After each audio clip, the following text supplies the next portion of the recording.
मेरे प्यारे बच्चे, अगर यह संदेश तुम सुन रहे हो तो इसको अंत तक अवश्य सुनना। इस संदेश को बीच में छोड़ने की गलती मत करना। अगर तुम महादेव जी से प्रेम करते हो तो इस वीडियो को लाइक करके, शेयर करके कमेंट बॉक्स में ओम नमः शिवाय लिख देना। मेरे प्यारे बच्चे, संसार से भागना उपाय नहीं है। नकारात्मक मन हमें कभी सकारात्मक जीवन जीने नहीं दे सकता। जीवन में कई बार ऐसा लगता है कि कोई रास्ता नहीं है। हम चारों ओर से परेशानी से घिरे हुए हैं।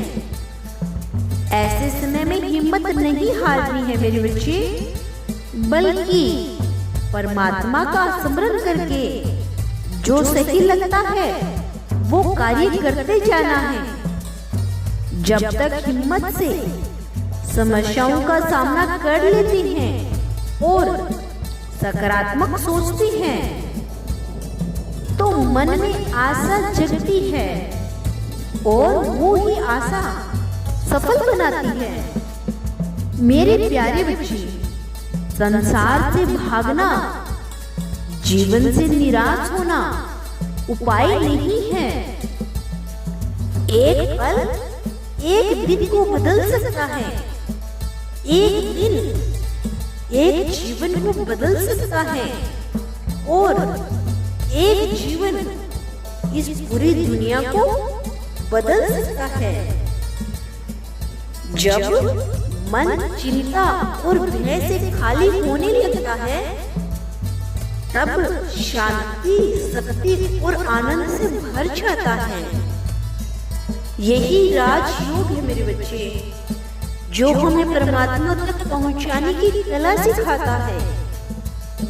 जितनी भी सांसें हैं सिर्फ व्यर्थ मत जाने दो बच्चे। मैं सब जीवन और मृत्यु के चक्कर से अवगत थी। जिसका एक बार जन्म हुआ तो उसकी मृत्यु निश्चित है। लगता था कि जीवन के जो कर्तव्य हैं पूरे हो गए हैं, अब निरसता है, क्या करना है और जीकर बहुत हुआ। हे प्रभु, अपने पास बुला लो। लेकिन जब से राजयोग की शिक्षा प्राप्त की है तब से पता चला है कि जितनी भी सांसें हैं व्यर्थ न जाने दो। खुश रहो, खुशी दो और आध्यात्मिकता की ओर अपनी गति को बढ़ा लो। व्यर्थ की अटकलों में उलझे रहे तो मृत्यु के पश्चात फिर नए जन्म में वही यात्रा शुरू हो जाएगी।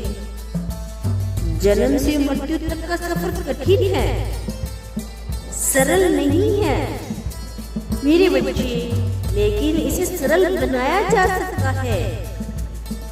जीवन की उलझनों का समाधान है। मेरे प्यारे बच्चे, तुम्हें सिर्फ अटकन को पहचानना है। हम बहुत कुछ हो सकते हैं लेकिन हो नहीं जाते।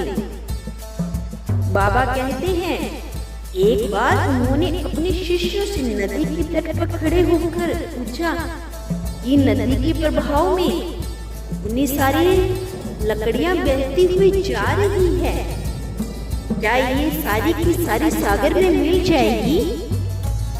तब एक शिष्य ने कहा, पहुंच तो सब सकती है, लेकिन कुछ ऐसे बिंदु हैं जिन पर ध्यान देना जरूरी है। अगर कोई लकड़ी रेत में धंस जाए तो समुद्र तक पहुंच न पाएगी। दूसरे शिष्य ने कहा, यदि लकड़ी किनारे से अटक जाए तो भी वह आगे नहीं जा पाएगी। तीसरे शिष्य ने कहा, जो भंवर में फंस जाएगी वो लकड़ी भी आगे नहीं जाएगी। इसके अतिरिक्त लकड़ियां पानी में रहकर गल जाती है, वो भी आगे नहीं पहुंच पाएगी। बाबा कहते हैं, जैसे नदी सागर से मिलने के लिए बहती है और उसके सहारे अन्य चीजें भी सागर तक पहुंच जाती हैं, लेकिन वो चीजें नहीं पहुंच पाती जो रास्ते में अटक जाती हैं। प्रत्येक व्यक्ति को समझना चाहिए कि समुंदर है आनंद और नदी है हमारा जीवन। इस नदी के प्रभाव को आनंद से मिलना है, न मिलने पाने का और अटकाव का कारण है मोह, घृणा, ईर्ष्या, लड़ाई। ये सब अटका लेती है। हम सभी कहीं न कहीं अटके हुए जरूर हैं। हम कहाँ अटके हुए हैं? एकांत में बैठकर इस अटकन को पहचाने, हर कर्म को ईश्वर को समर्पित करते हुए को सेवा समझ करते जाइए और आध्यात्मिक यात्रा पर चलते रहे तो एक दिन मंजिल मिल ही जाएगी। कर्तव्य पालन करना ही सच्चा योग और तप है मेरे बच्चे।